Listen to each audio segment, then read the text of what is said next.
Hola, buenos días o buenas tardes, incluso buenas noches, dependiendo de la hora en que vosotros los que estáis ahí al otro lado de la cámara veáis y escuchéis este momento pues de dedicarnos un poquito a la palabra de Dios, a la Biblia, celebrando este mes de septiembre, mes de la Biblia. Puede ser que alguien incluso lo vea después. En realidad, bueno, es una convención lo de que el mes de septiembre sea el mes de la Biblia. Toda nuestra vida, ojalá sea de escucha de la palabra de Dios. Me presento, yo soy Quique Fernández, diácono permanente de la Diócesis de Barcelona. Estoy en la parroquia de la Medalla Milagrosa de Barcelona. Soy fundador y coordinador de Escuela de Animación Bíblica, que tiene presencia en Barcelona y de manera más sencilla pues en Sevilla, en Madrid y en Valencia. Y colaboro desde hace muchos años con las Paulinas en Barcelona, con presentaciones de libros, con actos bíblicos, Escuela de Animación Bíblica y las Paulinas, la librería Paulinas, pues tenemos, pues gracias a Dios, pues muchísimo trato, muchísima colaboración. De alguna manera podemos decir que yo al menos me siento pues un cooperador paulino y me alegro de esta invitación para hablaros un poquito de un tema que he querido titular Valores del Reino, valores cristianos en las primeras comunidades, Hechos del 1 al 15. Podía haber cogido Hechos del 1 al 8, pero bueno, ya lo veréis por qué, pues he querido llegar un poquito hasta el 15, con estos pequeños retazos de los que vamos a hablar, porque creo que los Hechos de los Apóstoles, el libro de los Hechos, es la primera catequesis de esas primeras comunidades y que de alguna manera refleja muy bien lo que son los valores del reino que nos ha propuesto Jesús, el cómo aplicarlos como iglesia, como comunidad cristiana, cómo aplicarlos. Por tanto, deviene trascendente para la iglesia y también para su fidelidad al mensaje de Jesús. Pero también nos tendríamos que preguntar cuál es la trascendencia hoy de ello.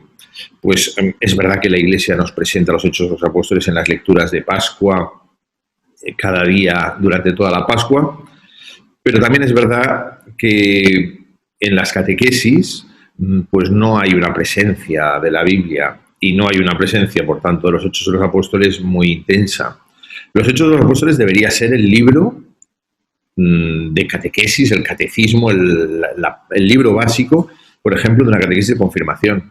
Sin embargo, si nos ponemos a la puerta de la iglesia y preguntamos, pues nos encontraremos que hay muchas personas que nos dirán que no, que se confirmaron sin recibir esa catequesis. Y algunos incluso puede ser que nos pregunten ¿qué son los Hechos de los Apóstoles? Bueno, pues vamos a ver un poquito qué nos presentan los Hechos de los Apóstoles como valores del reino, valores cristianos para las primeras comunidades y para las comunidades que somos nosotros hoy, aquí y ahora. Los Hechos de los Apóstoles empiezan en su capítulo 1 con la ascensión de Jesús, que ya había Lucas narrado en el Evangelio, y hay una segunda narración de la ascensión, Hechos 1 del 1 al 14, y bueno, pues no vamos a ir desarrollando todos los textos porque no daría tiempo, pero fijaos que cuando los apóstoles ven cómo Jesús asciende, se quedan mirando y el texto dice que unos ángeles les dicen ¿qué hacéis ahí mirando el cielo?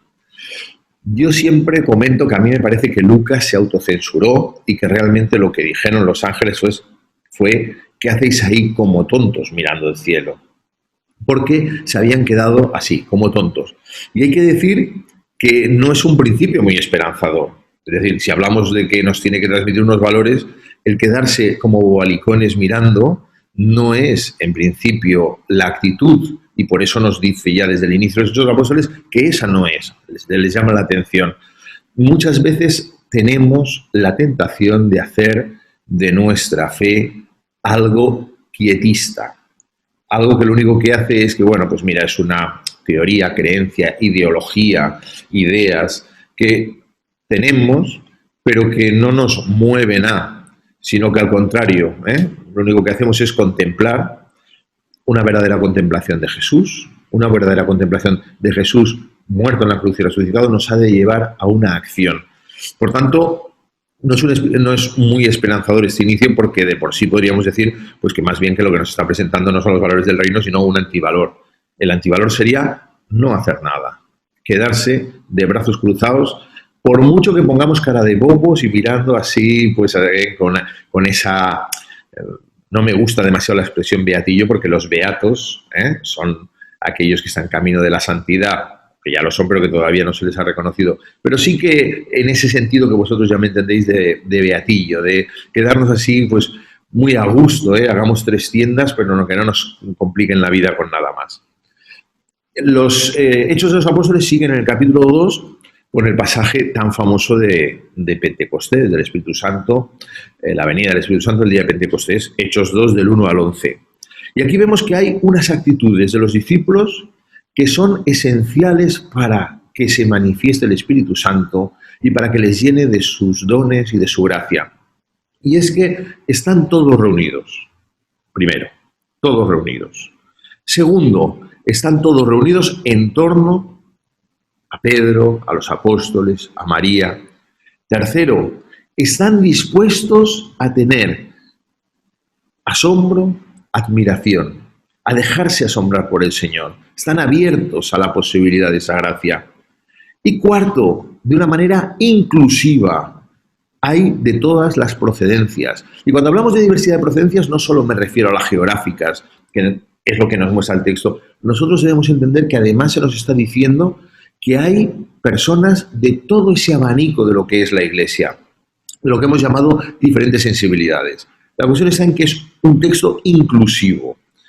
De por sí nos está presentando unos valores, los valores de comunión, la comunión eclesial, en torno además a Pedro, estos días en los que tan fácilmente hay algunos grupos que eran tan dados a hablar de la obediencia y que en cambio pues resulta que ahora últimamente pues se están olvidando un poquito de ella, se están olvidando de esa comunión, que es como nosotros nos gusta llamarle, comunión eclesial en torno a Pedro.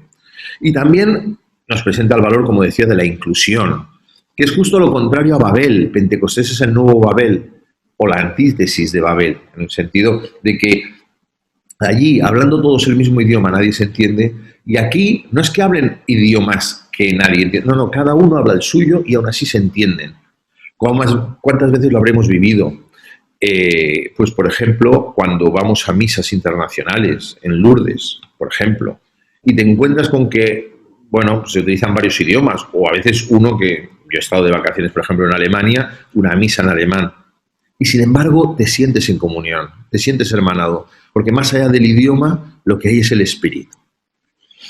Sigue los Hechos de los Apóstoles, y en los capítulos 2, 4 y 5, especialmente el de 2, 42, 47 y 4, 32, 37, vienen unos textos a los cuales llamamos sumarios, porque lo que hacen es que nos presentan de una manera resumida la vida de la comunidad. Una vida de oración y una vida de sacramentos, pero también una vida de acción pastoral y social. Se trata de que son dos vertientes de la misma fe y que por tanto no se pueden separar. Mi oración y sacramentos ha de llevarme a una vida social, de acción social, de pastoral, y mi vida de pastoral y de acción social solo se va a sostener si tengo esa vida de oración y sacramentos. Por lo tanto, nos presentan pues una unidad de vida, una coherencia, una unidad entre lo que se dice y lo que se hace. Nos presenta, por tanto, unos valores de fraternidad, supuesto, de compartir, pero además de compartir la vida espiritual, de compartir la gracia, de compartir aquello que estamos viviendo en los sacramentos, en la oración, lo que da sentido a nuestras vidas. Seguimos y en el capítulo 4, Pedro y Juan se les presenta, se les prende y se les presenta ante el Sanedrín. ¿Y qué dicen ante el Sanedrín Pedro y Juan? Pues dicen, no podemos dejar de hablar, no podemos dejar de decir aquello que estamos viviendo. Es decir, como decíamos antes, la coherencia entre lo que se dice y lo que se hace. Mantienen la coherencia aun cuando las cosas se presentan mal. Es decir, aun cuando podemos decir que la Iglesia, en este caso, Pedro y Juan, y otros tantos que vivieron aquello, son iglesia perseguida. Pues bien, aun en tiempos de iglesia perseguida, hemos de mantener nuestra coherencia, de manera que Pedro, en la primera carta de San Pedro, que yo siempre les llamo a las dos cartas de San Pedro, les llamo las primeras encíclicas. Bien, pues en la primera carta de San Pedro dice que, en el capítulo 3, que tenemos que dar razón de nuestra esperanza. pero es que nos están persiguiendo, pero es que estamos pasándolo mal. Incluso, no es quizás el caso nuestro, pero hay hermanos nuestros que están siendo perseguidos en otros países. Hay una iglesia perseguida todavía hoy y tristemente también alguna vez nosotros hemos sido perseguidores. Tenemos que dar razón de nuestra esperanza en una fe que se propone y que no se puede dejar de transmitir como hacen aquí Pedro y Juan. Y por eso, porque hay que tener esa coherencia, nos presentan en el capítulo 5 que Ananías y Sáfira mueren a la vida de la comunidad, mueren a esa dinámica de la gracia porque han querido aparentar y luego, en cambio, no ser lo que ellos querían hacer creer que eran. Esto es otro momento de antivalores del reino. Aquellas personas que piensan que puede haber, pues ciertas actitudes que presentándolas, aunque no sean ciertas, pues les va a otorgar pues una cierta dignidad. La dignidad que nosotros tenemos es la de los hijos de Dios. A esa es a la que estamos abonados. Lo demás, y más cuando se queda en apariencia, pues se convierte en antivalores. En el capítulo 5 también tenemos la intervención de Gamaliel, 5 del 34 al 42. La búsqueda de la verdad requiere formular preguntas sin prejuicios, alejadas de las que ya no permiten más respuesta que lo que se quiere hacer decir.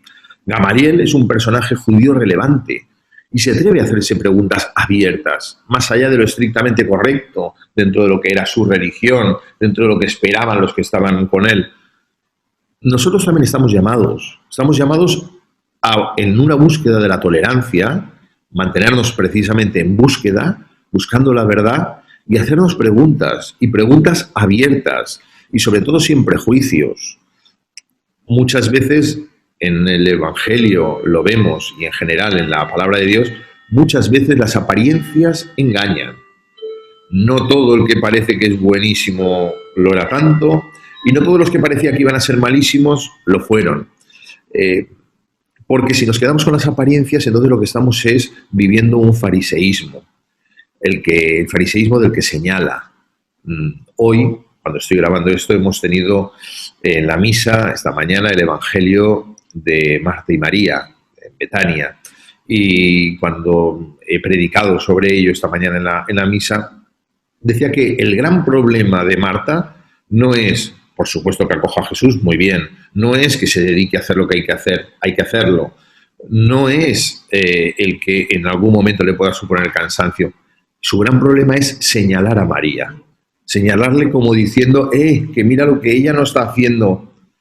Eso es algo que, francamente, lo hacemos en muchas ocasiones y nos situamos entre los buenos y no acabamos de ver la cizaña. También estos días en los que estoy grabando, pues también ha habido pues el Evangelio de la cizaña, ¿no?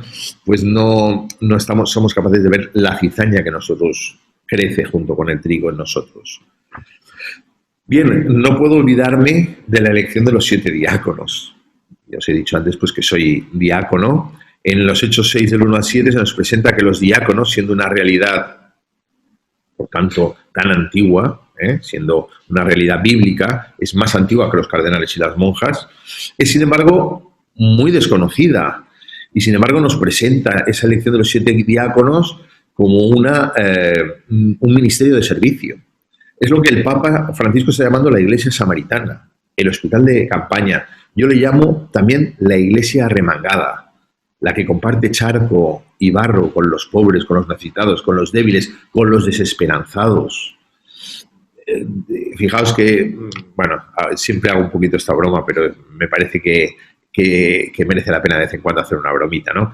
Dice Lucas, que es un hombre de gran humor, dice que tal como escogieron a los 7 diáconos, que luego pues hubo un tiempo pues de prosperidad, de conversiones, dice que incluso se convertían los sacerdotes. Se refería a los sacerdotes de la Antigua Alianza, por supuesto. Pero bueno, yo a mis amigos sacerdotes les digo que también un poquito pues puede ser que la presencia del diácono como servicio ayude a esa conversión en ser hospital de campaña, en ser iglesia samaritana. Tenemos también en los Hechos 8 del 26 al 40 otro diácono, Felipe, que se encuentra al eunuco, una persona ávida del conocimiento de la palabra, que busca y que no encuentra quien le aclare las dudas y que les guíe por la complejidad de la lectura bíblica. Felipe es, por tanto, un ejemplo de valores del reino como catequista, como animador bíblico, como acompañante, llevando a las personas hacia Jesús, el bautismo, porque todo el pasaje desemboca en el bautismo del eunuco, ¿no? Nos muestra esos valores como es compartir y transmitir la fe. Y también la universalidad. No lo da por perdido, no dice, bueno, va, es un eunuco y además viene de no sé dónde y estos pues no tienen fe ni... No. Hace como aquellos jugadores desgarabados que parece que no son muy buenos, pero que no dan ninguna pelota por perdida. No la dio por perdida. Yo particularmente doy muchas gracias a Dios porque hubo un sacerdote en mi vida que no dio la pelota de Quique por perdida, sino que la jugó. Y la jugó y, bueno, quizás no fue un golazo porque hay lo que hay, pero realmente puedo decir que estoy en la iglesia gracias a que él no dio la pelota por perdida. Llegamos al capítulo 9, vocación y conversión de Saulo, de Pablo, 9 del 1 al 19. Pablo es un personaje fundamental en la historia de la salvación. De por sí, gracias a él, y como veremos dentro de un ratito, pues nosotros podemos decir gracias a Jesucristo, pero gracias al instrumento que es Pablo, podemos decir que conocemos la fe en Jesucristo. Es un buen ejemplo, por supuesto, de llamada y de conversión, porque es una persona que está abierto a Dios. Pablo siempre estuvo abierto a Dios, incluso cuando perseguía a cristianos, y ahora comento algo que también siempre comento, los que me conocen saben que lo digo mucho. Pablo nunca persiguió cristianos. ¿Qué dices? Y tanto que persiguió cristianos. A Pablo, si un cristiano hubiese sido un griego que se convierta al cristianismo, le da absolutamente igual. Pablo lo que perseguía era judíos que dejaban de vivir la ley judía, que el cristianismo les llevaba a una nueva dinámica, y él creía que eran traidores a su fe judía. Que estaba mal, por supuesto. También, como he dicho antes, nosotros hemos sido a veces perseguidores. Está mal, pero era un hombre abierto a Dios, un hombre que en su vida estaba buscando a Dios, que estaba en escucha, que estaba en oración, era un hombre que hacía oración. Y por eso, porque hace oración y está en escucha, cabe la posibilidad de la conversión. Es muchísimo mejor y más fácil y más seguro que una persona que lucha por hacer, digamos que, un bien, aunque se equivoca, resulta que está intentando hacer el bien. Lo malo es cuando no queremos hacer nada. Cuando simplemente pues estamos en la amorfidad de no hacer nada, de la desgana, de, bueno, estos son 4 días. Pablo era un apasionado. Y gracias a que era un apasionado, lo fue también para el Señor y para su iglesia. En el capítulo 10 encontramos al otro protagonista de los Hechos de los Apóstoles, el gran protagonista, el Espíritu Santo, por supuesto, pero que es Pedro, que se encuentra con aquel pasaje 10:1-23 en lo que se tiene que preguntar entre lo puro y lo impuro, ¿no? Nos preguntamos sobre la verdadera y la falsa religión, sobre el verdadero y el falso culto del cual nos habla Isaías en el capítulo 1, el culto que Dios quiere y cuál es el falso culto, ¿no? Es de enorme trascendencia no gastar vida, fuerzas e ilusiones en meras apariencias, en tristes fachadas, revestidas de respetabilidad. Mirad, si nos ponemos entre lo puro y lo puro, lo único que tenemos es a Jesús y María de puro, y todos los demás pasamos a lo impuro. Y por tanto, si nos ponemos a perseguir lo impuro, empiezo por perseguirme a mí mismo. Pero la dignidad que por el bautismo he recibido, esa dignidad me está revistiendo de una gracia que tengo la mayor dignidad posible, que es la de hijo de Dios. Y por eso lo importante no es lo material, lo importante no es el sábado, lo importante no es si cogen espigas, lo importante no es si es que yo soy una persona pues que estoy siguiendo pues más adelantado o más atrasado a Jesús. Lo importante es que lo estoy siguiendo, que lo estoy queriendo vivir, que amo a Jesús, que descubro y que los que me tienen que hacer descubrir, me hacen descubrir un Jesús vivo, auténtico. No a veces ciertas imágenes de Jesús que lo que hacen es tirar para atrás. ¿Por qué? Porque no son auténticas. ¿Por qué? Porque lo que yo estoy viendo no es a Jesús. Me estoy fijando en aquellas personas que me están presentando a Jesús. Si no los veo auténticos a ellos, tampoco no voy a ser seguidor de... Si veo que para ellos es una cuestión barata, facilona, no, tampoco me voy a hacer seguidor. Y el último de los puntos, la Asamblea de Jerusalén. Por eso he querido llegar hasta el capítulo 15, porque me parece importantísimo esto que hemos llamado el primero de los concilios. La Asamblea de Jerusalén, Hechos 15, del 1 al 12, está considerada ese primer concilio porque la relevancia que tiene es determinante para que llegase la evangelización a tierras no judías. Los cristianos judaizantes, que es muy importante tener en cuenta la existencia de estos cristianos judaizantes, que eran personas que creían que ser cristiano iba a ser simplemente una escisión, una secta dentro de ser judío. Y por eso pensaban que las personas se tenían que circuncidar, tenían que ser judíos para poder ser cristianos.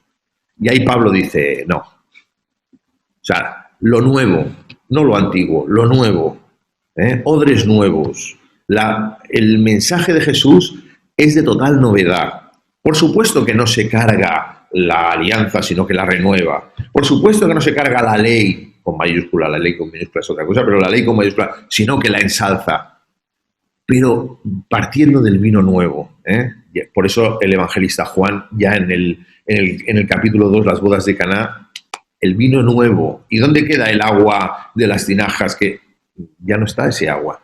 Ya los judíos de aquella boda, porque eran el agua para las abluciones, para las purificaciones, y se quedan que... Bien, entonces, es determinante este mensaje de universalidad de la Asamblea de Jerusalén.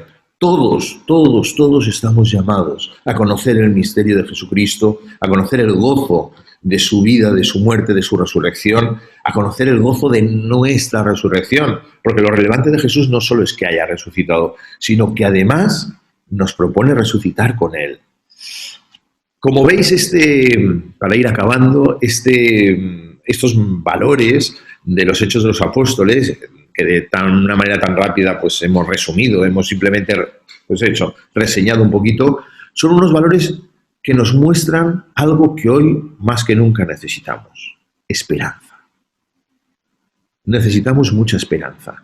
El mundo no necesita de los cristianos que señalemos que esto está mal, que esto está mal, que esto está mal. Lo que el mundo necesita es que señalemos, que mostremos, que testimoniemos el gozo, la alegría, la fiesta de ser cristiano. Esto es algo que es importante y a lo que estamos invitados, esta esperanza. Y si mostramos al mundo esta esperanza, pues ahora mismo el mundo que está tan necesitado de esperanza, es posible que al menos se pregunte, oye, ¿y esos que son felices y que están esperanzados, por qué es? Yo no quisiera acabar esta intervención sin hablar, los que me conocen saben que soy un animal de biblioteca, de librería, de muchos libros, y yo os quisiera recomendar un libro que a mí me parece que hace una lectura de los Hechos de los Apóstoles apropiada pues para tantas personas que pueden ser catequistas, que pueden ser pues laicos que están en grupos cristianos.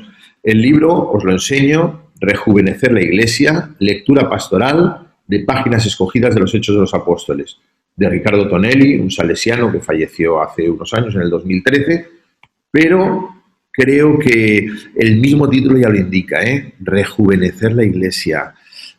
Estos valores de los que hemos hablado lo que llevan es a que haya un aire fresco, a que nos presentemos como comunidad cristiana que tiene que aportar mucho, mucho y muy bien al mundo.